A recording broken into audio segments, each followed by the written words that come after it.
The vampire princess thought her human husband was harmless, until the blood war revealed his true. Princess Seraphine of House Nocturna stood at the viewing port of the Grand Council Chamber, her crimson eyes reflecting the distant stars that her people had conquered over 50,000 years. Behind her, the Council of Elders debated in their ancient tongue, voices carrying the weight of millennia. She knew what they were discussing. Her fate had already been decided. The Nocturna Empire stretched across 200 star systems, built on the strength of the galaxy's most perfect predators. Vampires were immortal, possessed strength that could shatter steel, and could bend lesser minds to their will with merely a glance. They fed on essence, the life energy that flowed through blood, and for 50,000 years no species had challenged their supremacy. Until recently, when the galaxy had grown complicated with alliances, treaties, and a new player that baffled the ancient vampires: humanity.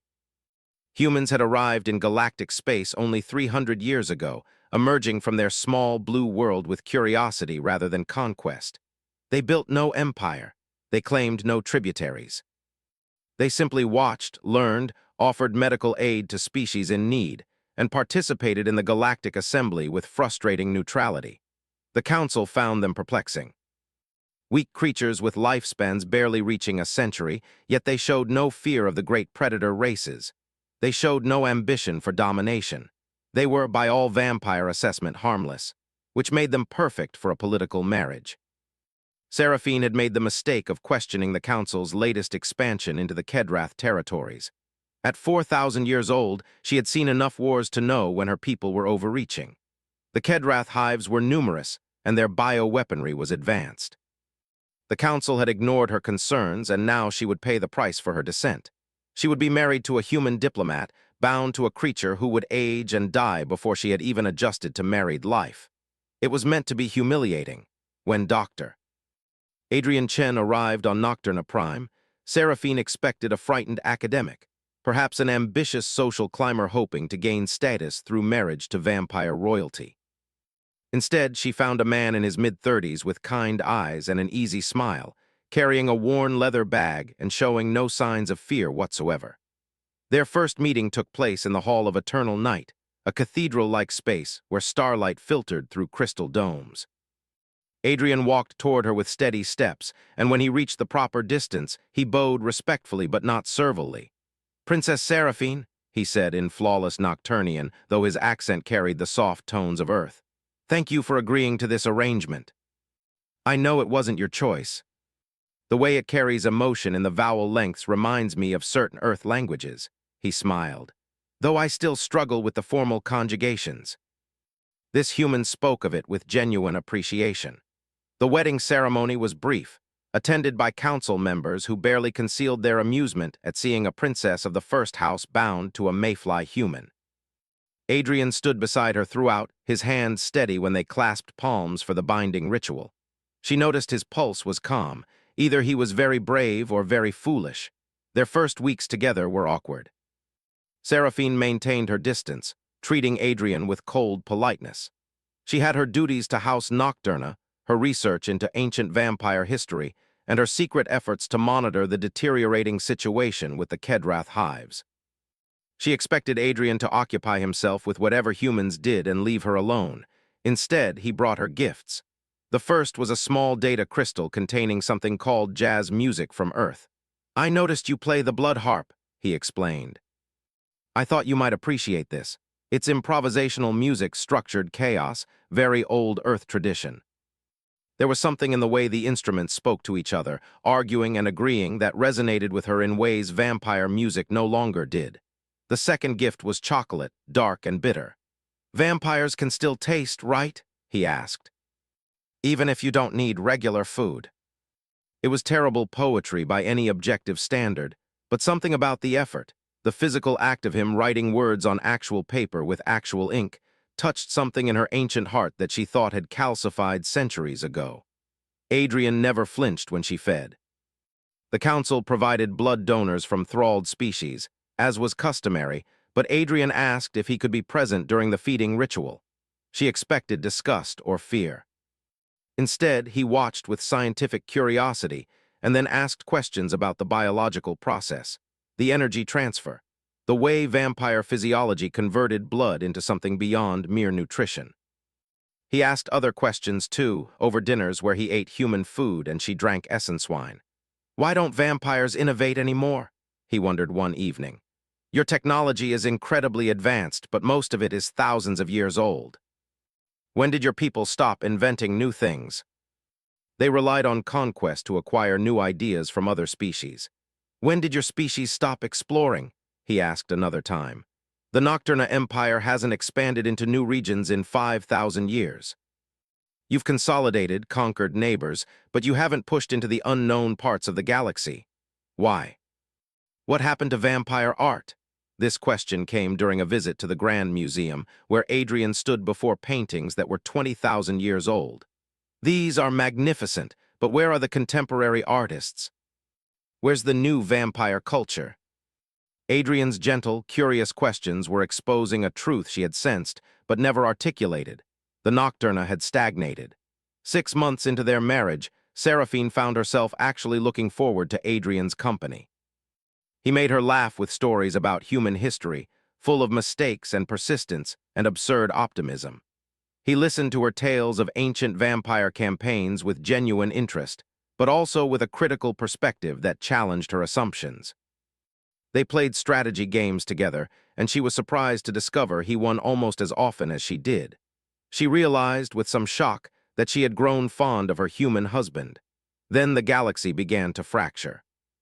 The Kedrath hives declared formal war on the Nocturna Empire, presenting evidence to the Galactic Assembly that vampire lords had been conducting secret raids on Kedrath colony worlds, harvesting their essence in brutal culling operations.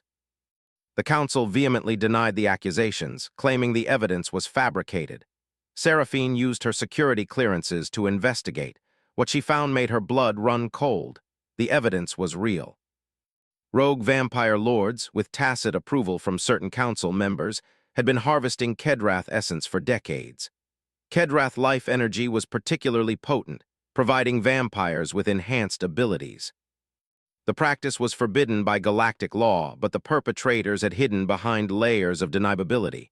When she confronted the council, they dismissed her concerns. The Kedrath are insects, Elder Morathan said with contempt. They breed too quickly. Culling their numbers is a service to the galaxy. Talk endlessly while their betters take action. Their weapons were unlike anything the Nocturna had faced. Acid that ate through ship hulls, biological agents that suppressed vampire regeneration, swarm tactics that overwhelmed even the most powerful vampire warriors. Within a week, 3 lesser vampire houses were completely exterminated. The Council responded by activating the Thrall legions. Billions of enslaved beings from conquered species were conscripted, given basic weapons, and sent to die as cannon fodder against the Kedrath advance. Seraphine watched the casualty reports with growing horror. The Thralls were being slaughtered by the millions. Adrian grew quiet during this period. He stopped asking his curious questions. He stopped bringing gifts. Seraphine would find him in their quarters, staring at holographic displays showing the war's progression, his expression unreadable. She noticed he was in constant communication with Earth through encrypted channels that even her security access couldn't penetrate. One night she confronted him. "What are you hiding, Adrian? What are you really doing here?" "Earth has been monitoring the situation." "Adrian, what aren't you telling me?" "I was hoping your people would choose differently." The Nocturna defensive grid was the most sophisticated in the galaxy. Yet the displays showed clearly 3,000 Kedrath bioships were bearing down on their capital. The council convened in emergency session. Seraphine attended with Adrian by her side. The elders were divided, some calling for evacuation, others for last stands. Then Elder Morathan rose, his ancient frame radiating cold determination. "We activate the eternal eclipse," he declared. Silence fell over the chamber. The eternal eclipse was the Nocturna's ultimate weapon, a Dyson sphere construct that could extinguish stars within a radius of 50 light-years. It would kill any solar-dependent species in the affected region. It would also render dozens of systems permanently uninhabitable.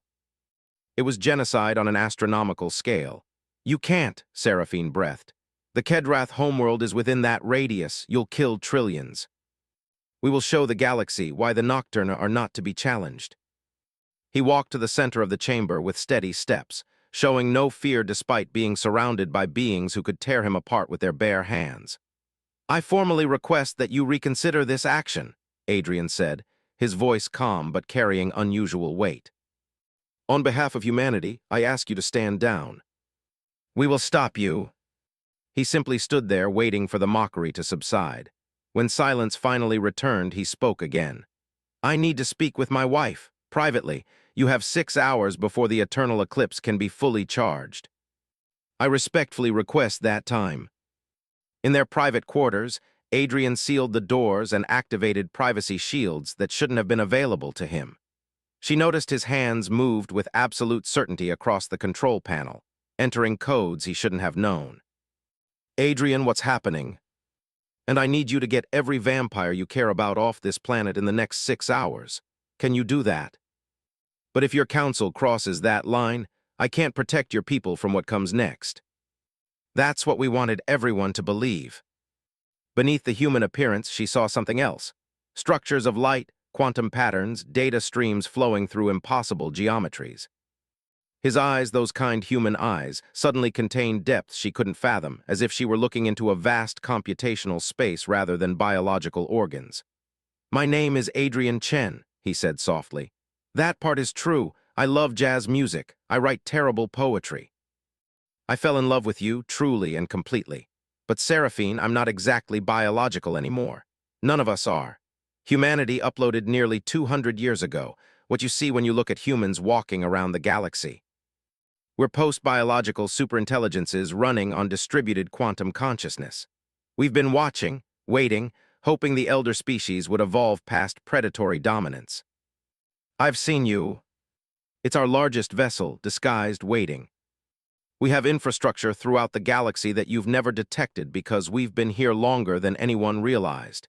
Hidden in plain sight as dust, as asteroids, as background radiation. I came here to understand you, to learn if vampires could grow beyond what you've become. I wanted to fall in love with you to give your people every chance to choose peace. But if that weapon fires, his voice broke.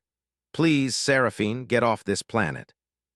The Council won't listen to warnings, so I'm warning you. Save who you can. Through the viewing port, Seraphine could see Earth's moon in the distance, a pale sphere that had orbited their star for as long as anyone could remember. As she watched, the moon began to change. Its surface rippled like water, then split open like a flower blooming, revealing structures inside that made her eyes hurt to observe. Geometry that existed in more dimensions than she could perceive. Light that wasn't quite light. The moon was moving, accelerating toward Nocturna Prime with impossible speed. Adrian pulled her close and she felt him trembling. I'm so sorry, he whispered. I really was hoping it wouldn't come to this. Humanity's diplomatic observer period, their 300 years of peaceful neutrality, was ending. And she had no idea what came next. Seraphine stood frozen at the viewing port, watching as Luna unfolded like some impossible origami creature. The structure emerging from within the false moon was beyond anything she had seen in 4,000 years of life. It didn't just move through space. It seemed to exist in multiple states simultaneously, flickering between solid form and something else entirely. The vampire fleet, thousands of dreadnoughts that had conquered galaxies, opened fire with weapons that could crack planets. The energy beams passed through Luna as if it occupied a different layer of reality. Adrian's hand was still on her shoulder, steady and warm despite everything he had just revealed. She turned to face him, her mind struggling to process what was happening. This man who had brought her chocolate and written her bad poetry, who had asked curious questions about vampire culture and made her laugh with stories of human mistakes, was something she couldn't begin to understand. How long, she asked, her voice barely above a whisper. How long have you been pretending? I love jazz because the improvisation reminds me of the beauty in chaos. I write terrible poetry because I'm genuinely bad at it, even with all this processing power. I fell in love with you because you're brilliant and compassionate, and you question things that others accept blindly. We're not machines, Seraphine. We're humans who chose to transcend our biological limitations, but we kept everything that made us human. Our emotions, our creativity, our capacity for love and wonder and terrible poetry. When humanity achieved technological singularity in 2157, we faced a choice.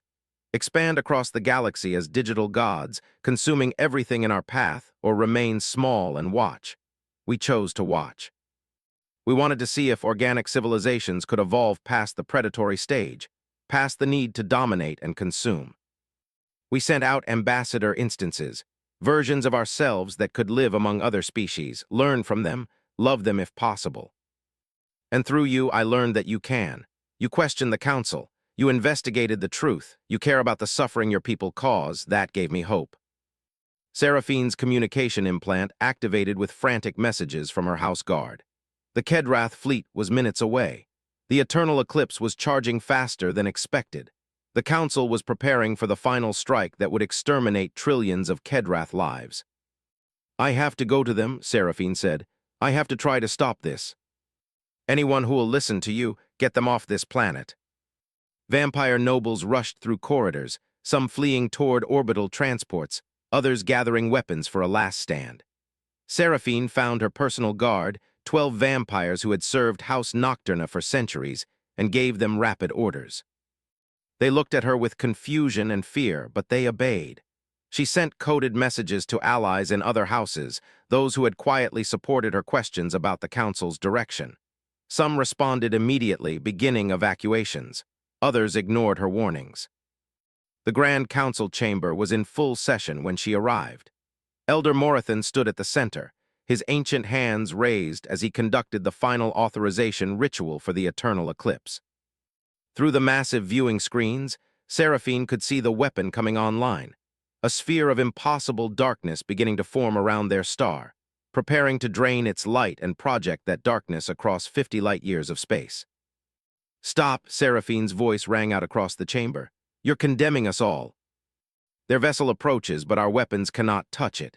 What does that matter? Once the eclipse fires, their tricks with dimensions and quantum states will mean nothing. Darkness consumes all things eventually. It was fully unfurled now, a structure so vast it dwarfed their largest battle stations. The vampire fleet continued firing, but every weapon simply passed through or around it. Then Luna responded, not with weapons, but with something else entirely. Reality around the vampire fleet began to shimmer. Ships found their targeting systems showing impossible data. Navigation computers reported being in multiple locations simultaneously. Then, one by one, the vampire dreadnoughts simply stopped. Their engines still fired, their life support continued, but they hung motionless in space like insects in amber. "What are they doing?" one of the council members gasped. Adrian's voice suddenly filled the chamber, coming from every speaker, every communication device, every screen. But it wasn't just Adrian's voice. It was layered, harmonized with thousands or millions of other voices, all speaking as one. "Council of Nocturna," the voice said, and Seraphine could hear Adrian's gentle tone within it, but also something vast and ancient. "We are humanity. For 300 years we have walked among you, learned from you, hoped for you. We have watched as you conquered and enslaved. We have seen your art, your culture, your capacity for beauty. We have loved your children as I have loved Seraphine, but you stand at a threshold we cannot allow you to cross. You presume to judge us, we who ruled this galaxy for 50,000 years before your species even discovered fire. We have already rewritten its fundamental code at the quantum level. The weapon no longer exists, though its physical structure remains. And your fleet is not destroyed, merely paused, existing in a state of temporal suspension. Your crews are unharmed. We take no joy in causing suffering." He moved with the blinding speed only ancient vampires possessed, crossing the chamber in a blur, his claws extended toward the nearest communication terminal, as if he could somehow reach through it to strike at humanity itself. Adrian materialized in the chamber. Not through a door, not through any physical means, but simply appearing as if he had always been there. His form flickered between solid and translucent, between one and many. When Morathan's claws struck him, they passed through afterimages, finding nothing solid to tear. "You cannot fight us," Adrian said, and now it was only his voice, individual and sad. "We exist in quantum superposition. We are here and not here, physical and digital, one and many. Your strength, your speed, your immortality, All the things that made you apex predators, they're meaningless against what we've become. But that's not the point. Real tears falling from eyes that might or might not be entirely biological. The point is that we don't want to be your enemies. We want you to grow. We want you to become something better than predators who have run out of prey. She was the oldest vampire in existence, nearly 60,000 years old, and her voice carried the weight of epics. What do you want from us, human? A reduction of your empire to your core systems, the worlds where vampires actually live rather than rule. In exchange, we offer you a gift. We've developed a therapy that will allow vampires to synthesize the nutrients you need without feeding on sapient species. You'll still need blood, but it can be grown, synthesized, or taken from non-sapient animals. You can maintain your strength, your immortality, without requiring the enslavement of others.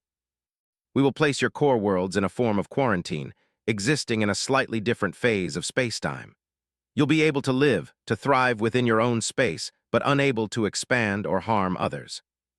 You'll be isolated until your civilization evolves past the need for predation. It might take 1,000 years or 100,000. We're patient.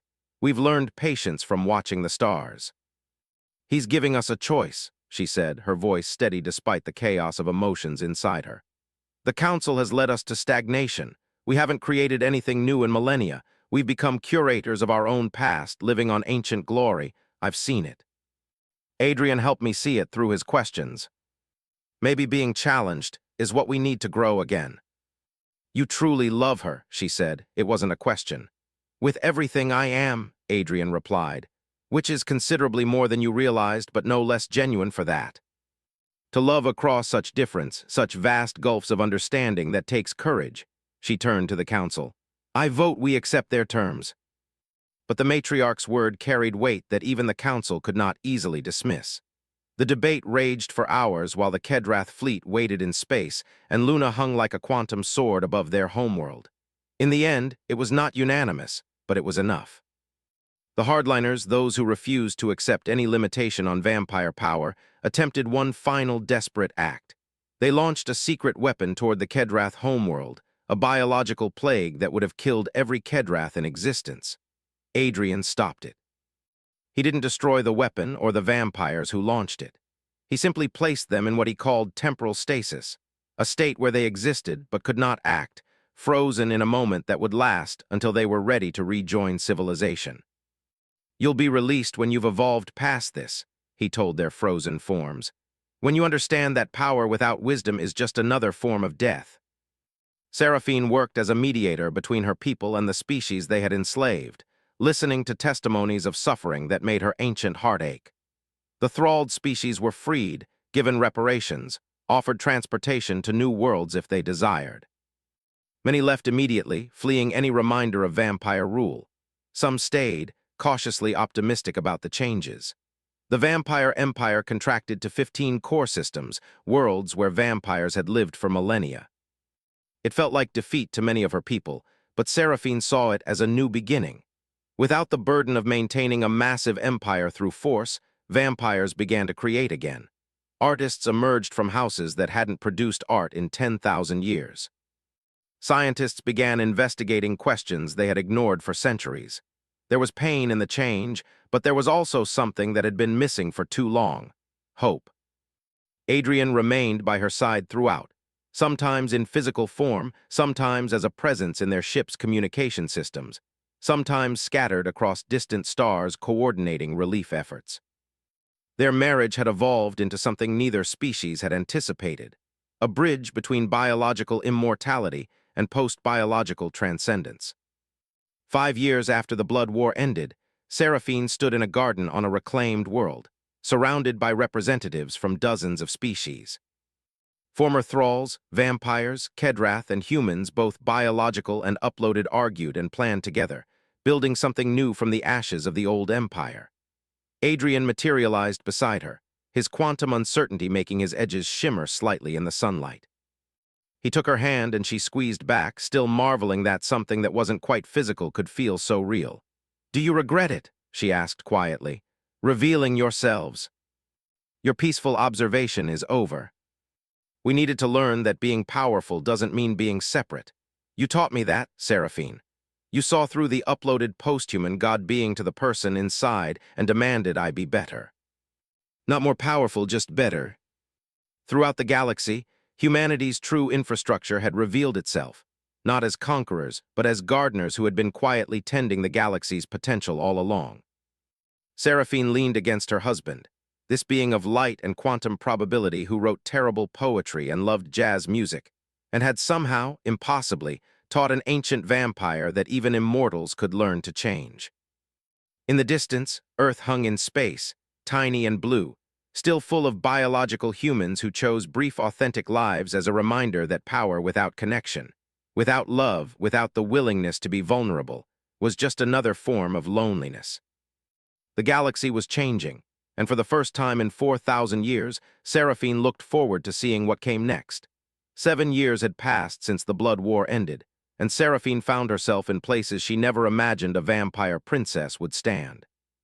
Today, she walked through the reconstructed colonies of the Kedrath hives, her presence causing ripples of unease among the insectoid beings who had every reason to hate her kind. Adrian walked beside her in physical form, his human appearance solid and reassuring, though she knew he was simultaneously present in a dozen other locations across the galaxy, coordinating humanitarian efforts that spanned star systems. The Kedrath Queen Mother had agreed to meet with them, a significant gesture considering that vampire raids had killed 3 of her predecessor queens. The meeting chamber was humid and warm, designed for Kedrath physiology, and Seraphine felt her vampire body struggling slightly with the temperature. She could have regulated it with her enhanced metabolism, but she chose to endure the discomfort. It seemed appropriate, a small penance for centuries of vampire arrogance. The Queen Mother entered, her massive form supported by 6 powerful legs, her compound eyes reflecting Seraphine's image 1,000 times over. Attendant Kedrath warriors flanked her, their bioweapons visible but not raised. It was a statement of cautious trust.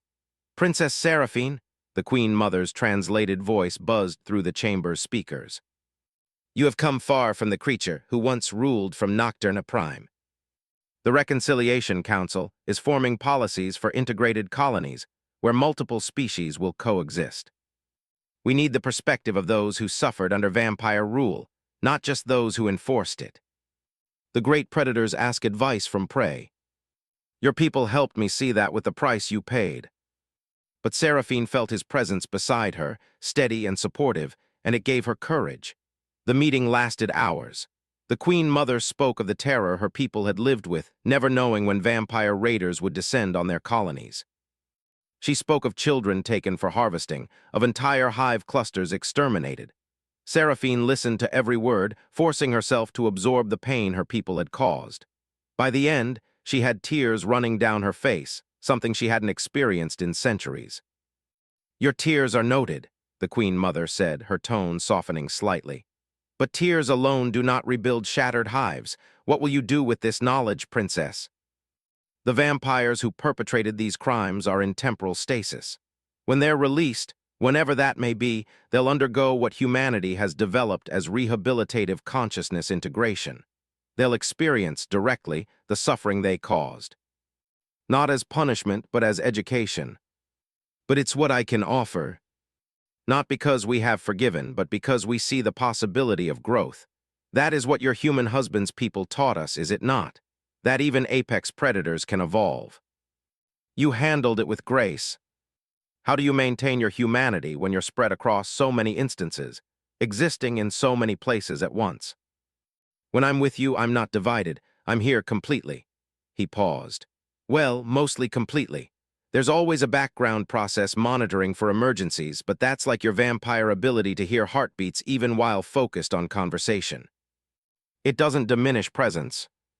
A Kedrath navigator worked alongside a vampire pilot. Human engineers collaborated with freed thralls who had chosen to remain in this sector. It wasn't always harmonious. Old prejudices lingered, but it was progress. In their quarters that night, Seraphine found herself unable to rest despite her body's exhaustion. Adrian noticed immediately, as he always did. "What's troubling you?" he asked. "I've been thinking about mortality," she said.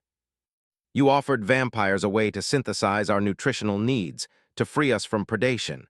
But you didn't offer us what humanity chose for itself.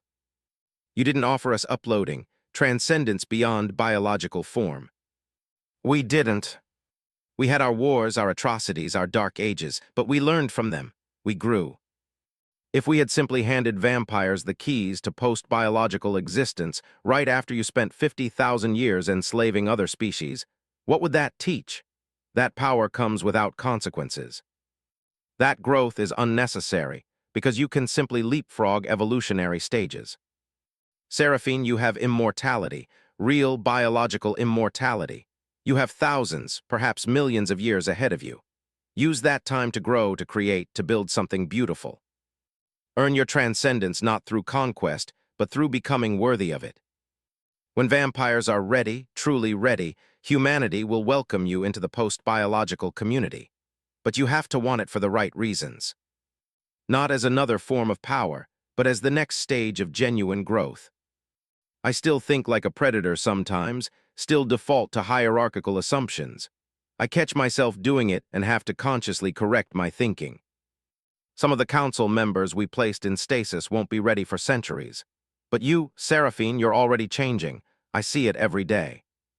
They were dealing with cases where former thralls wanted revenge on their vampire oppressors, where vampires struggled with the loss of their empire's status, where younger species saw opportunities to settle old scores.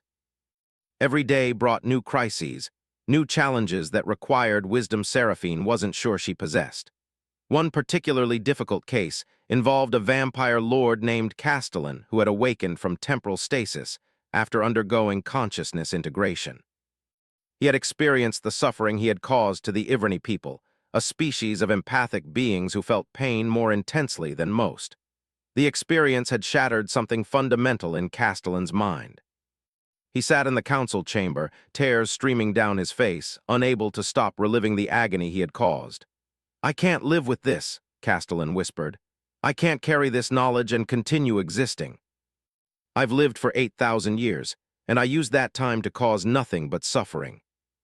The best we can do is use the time we have left to balance the scales, even knowing they'll never truly balance. By making each day count toward repair rather than destruction, and by accepting that growth is painful. It's supposed to be painful. If it wasn't, it wouldn't mean anything." "Castellan," he said gently, "humanity went through something similar when we developed the technology to review our entire history with perfect clarity. We saw every atrocity, every moment of cruelty, every choice we made that caused suffering. It nearly destroyed us as a species. Many humans chose to end their existence rather than carry that knowledge. Every human instance that exists now, including me, carries the memory of every terrible thing humanity ever did. We don't hide from it or forget it. We let it inform our choices, guide us toward being better.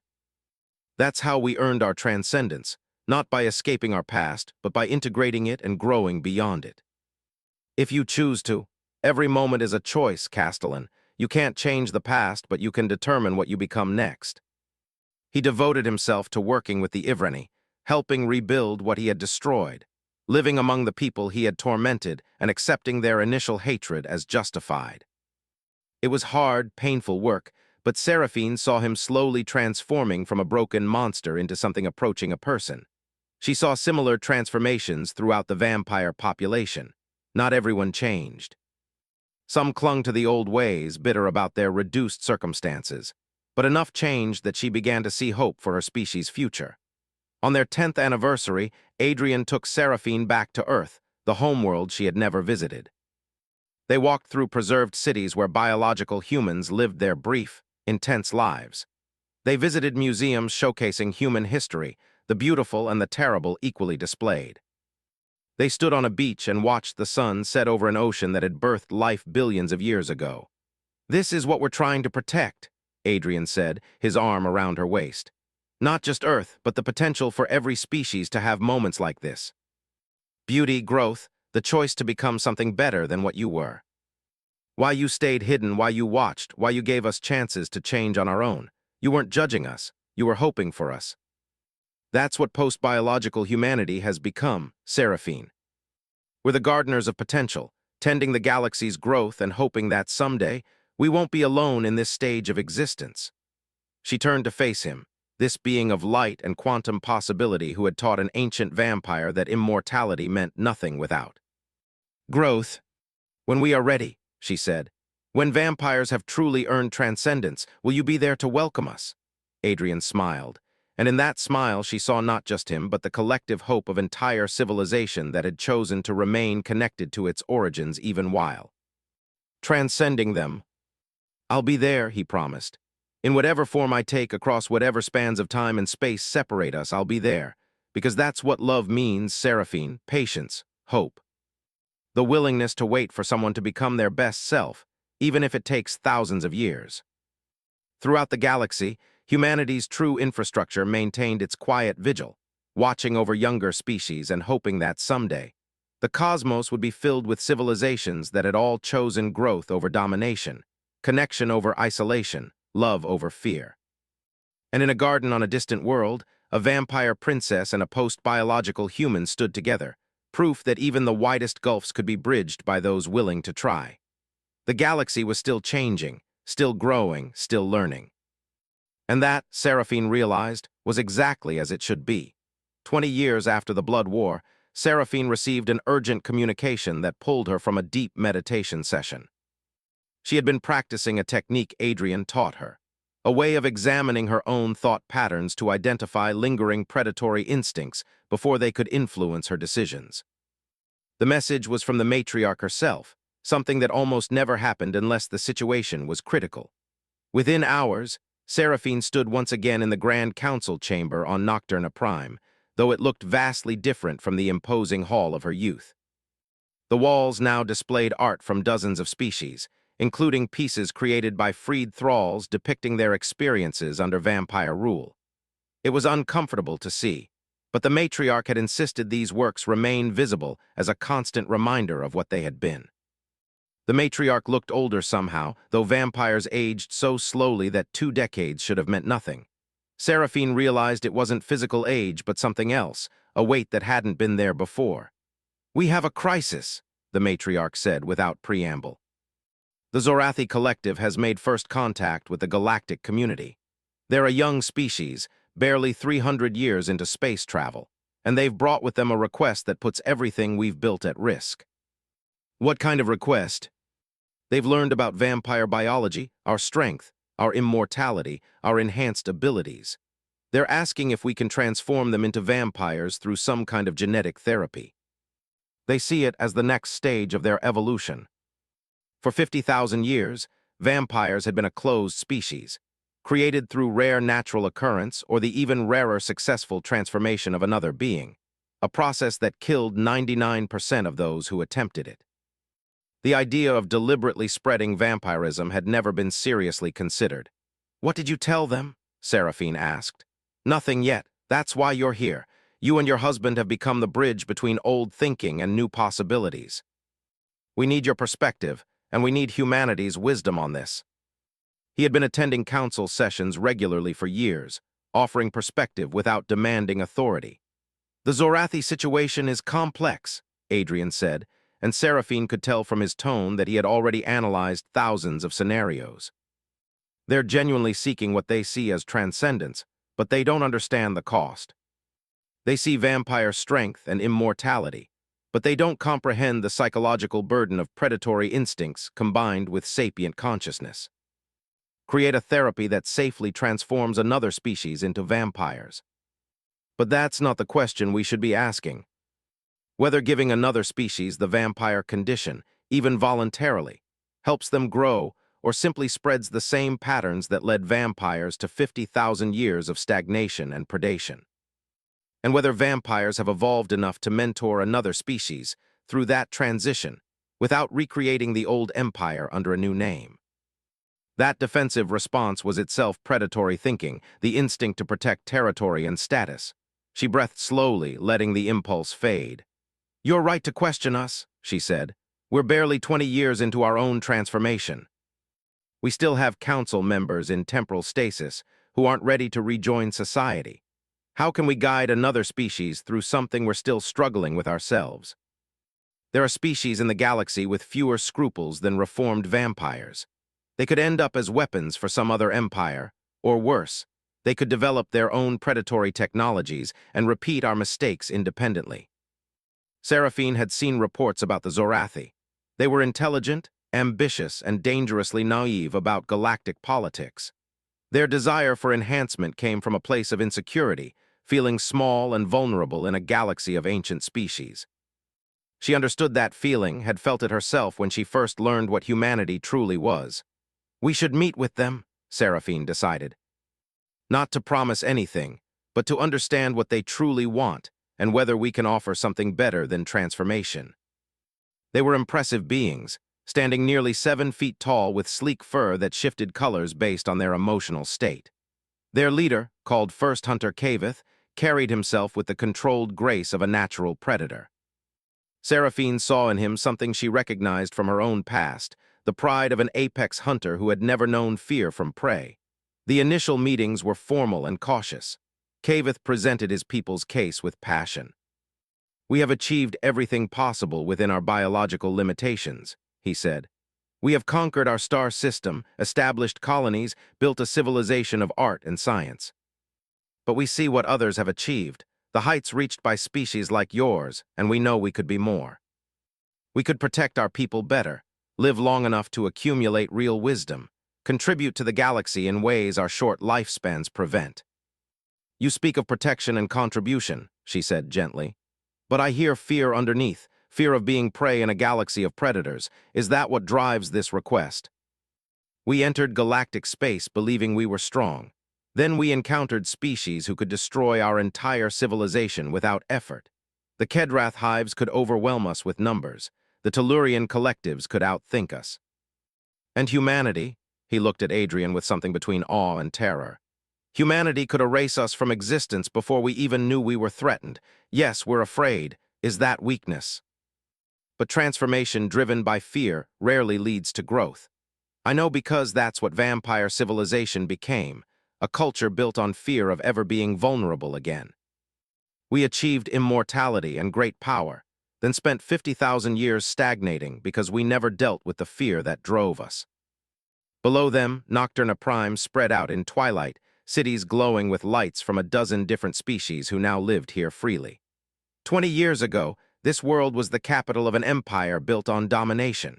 We controlled hundreds of species through force. We told ourselves it was necessary, that our superiority justified our actions. But really, we were just afraid of what would happen if we weren't on top. It's harder than maintaining an empire through force. Every day I have to consciously choose growth over the old patterns. But I'm becoming something I never was before, something better than a beautiful predator with eternal life and no purpose beyond feeding. It requires a brief neural link, completely safe and easily broken if you're uncomfortable. Seraphine knew what Adrian was sharing because he had shown her the same thing years ago, a compressed experience of human history from biological origins through the singularity. Not the sanitized version, but the real history with all its beauty and horror. When Adrian released the connection, Kavith staggered slightly, his fur cycling through rapid color changes. I saw, he whispered. I saw what you were before you became this, the wars, the genocides, the self-destruction. You nearly destroyed yourselves a dozen times. The singularity wasn't a sudden transformation. It was the culmination of millions of small choices, generations of humans deciding to be better than their worst impulses. You'd gain power without earning wisdom. You'd have immortality without the experience of multiple generations learning from mistakes. You might become stronger, but you wouldn't become better. That's predatory thinking, the assumption that galactic civilization is about competition rather than cooperation. The truth is, the species that thrive aren't the strongest. They're the ones that find their unique contribution and offer it freely. The Melodian chorus can't fight, can barely travel in space, but their mathematical insights have revolutionized navigation for everyone. The quiet ones have no technology beyond basic tools, but their philosophy has influenced 100 civilizations. Humans were physically weak and short-lived when they entered galactic space, but they offered something no one else had, genuine diplomatic neutrality and medical aid without expectation of payment. What unique contribution do the Zorathi have? Build your civilization around those strengths instead of trying to copy others. The Kedrath Queen Mother spoke about how her people found strength in collective consciousness rather than individual power. A human philosopher who had chosen to remain biological despite being centuries old talked about the richness of mortal experience. Slowly, Kavath's certainty began to crack. On the final day of their visit, he sat with Seraphine in a quiet garden watching bioluminescent plants that had been gifts from the freed thrall species. "I think I understand now," Kavath said. "We wanted to become vampires because we saw immortality and strength as the solution to our fear. But you're showing us that the real solution is accepting our limitations and finding meaning within them. It's not about accepting limitations, it's about understanding that growth comes from working within your current state, not bypassing it. If your people truly want enhancement someday, earn it. Build a civilization worth preserving for millennia. Develop wisdom that justifies immortality. Then, when you're ready, transformation becomes meaningful rather than just an escape from fear. We were born with it, a cosmic accident of evolution on our homeworld. And look what we did with unearned power, 50,000 years of stagnation and cruelty. Don't make our mistakes, First Hunter. Be better than we were. When we have something worth preserving for eternity, we'll come back and ask again. And perhaps then the answer will be different." She felt exhausted in a way that had nothing to do with physical tiredness. "Did we do the right thing?" she asked, refusing them. "You offered them the wisdom you've gained from your own journey. That's what makes you worthy of the life you have, Seraphine. You're using your immortality to help others avoid your mistakes. 4,000 years of existence, and only the last 20 have had real meaning. Not just a reformed predator, but a genuine teacher and guide. Former thrall species were creating new cultures free from vampire domination. Young species were learning from the mistakes of the old. And she, an ancient vampire princess who had once thought power was everything, was learning that the greatest strength was the wisdom to guide others away from the paths that led to destruction. The galaxy was still growing, still changing, still learning. And so was she, clawed as AI and can make mistakes. Please double-check responses.